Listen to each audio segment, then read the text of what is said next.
If I weren't awake, the chaos that night jolted Jack out of his dreams, probably from the neighbor's wild party. He approached the window and found party crashes at home, then masked riders on horses arrived. What a twist. With Joseph, who looked like he'd been through a rough night, they surrounded Jack, calling themselves God's Avengers. Sounds like a bad alien movie plot. Jack deemed Joseph's land deal legit, and it soon turned into a debate. Masked men went full on with threats, asking Joseph, "Is that gun for a photo op?" Jack stepped before Joseph, feeling heroic, but only worsened the trouble. "I got this. Wait, I'm not here to cause trouble. Guys, why are you here?" Turns out, these folks were farm workers and Jack's buddies who disapproved of black folks owning land. Apparently, they decided to tie up Joseph overnight. Looks like the party went too far. After chasing out the masked dudes, Jack hurried to Robert's room to calm him down, and it felt more like a soap opera. Seeing Jack's softer side, Laurie outside couldn't help but sigh, realizing the emotional drama was getting spicier. At night, Ollie confronted Jack. "Did you kill the big black dog at home?" Jack thought, these neighbors really love asking the weirdest questions. They started fighting due to a disagreement until Robert arrived and finally stopped their brawl. What an amazing showdown on the big stage. Laurie finally gave Jack a daughter, who he cradled gently like he was on cloud 9, fatherhood level unlocked. Time flew by, and Jack's tobacco harvest was a hit, bringing the villagers endless joy. It was truly a celebration-worthy moment. Just as everyone was brimming with excitement and joy, 2 federal police officers suddenly approached Jack, alleging that he was involved in a murder case. What a total shock. Villagers whispered around town, insisting that such a good guy could never be a murderer. Total disbelief. Soon they were at federal court, Joseph with his family. What a circus.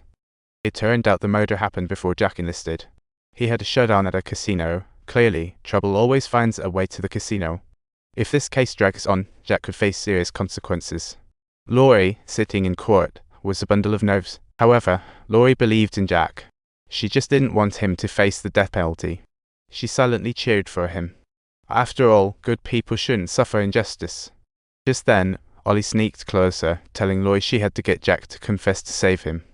Laurie felt uneasy, realizing that was going to be one tough puzzle to solve. Subtitles. Eventually, she made up her mind to visit Jack in prison, hoping to make him admit the truth, but things inside were extremely tough. During the second trial, Laurie bravely presented her evidence, leaving everyone on the edge of their seats for her comment. She grew more anxious, thinking Jack wasn't her missing husband. The courtroom erupted. She even provided more evidence about the dog's demise, making this legal drama more thrilling than a primetime show.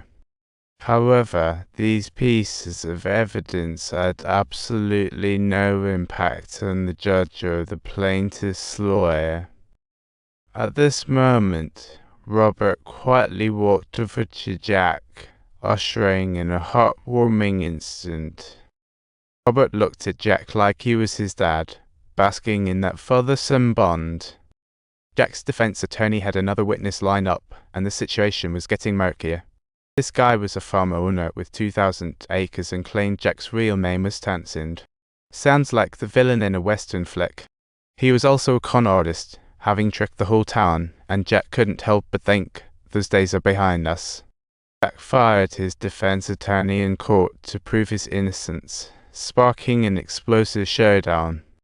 He accused the witness of burning Jack's cross, sending the courtroom into chaos.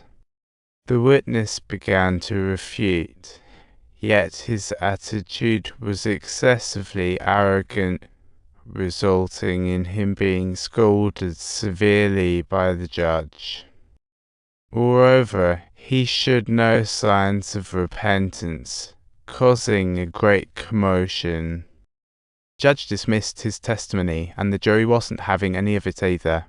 This was turning into a courtroom novel milestone. Jack's identity became uncertain, and the judge hoped he could find more witnesses.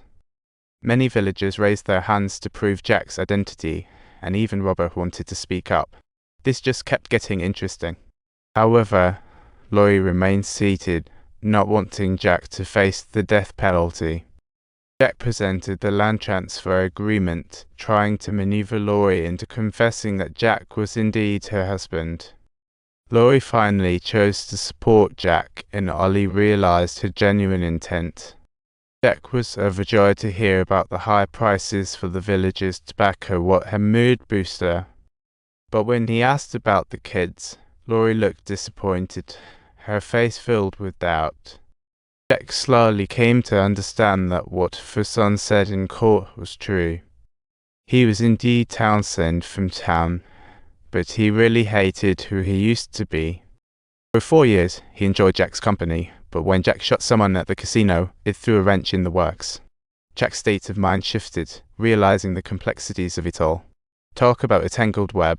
Facing the enemies, he felt a tumultuous struggle within.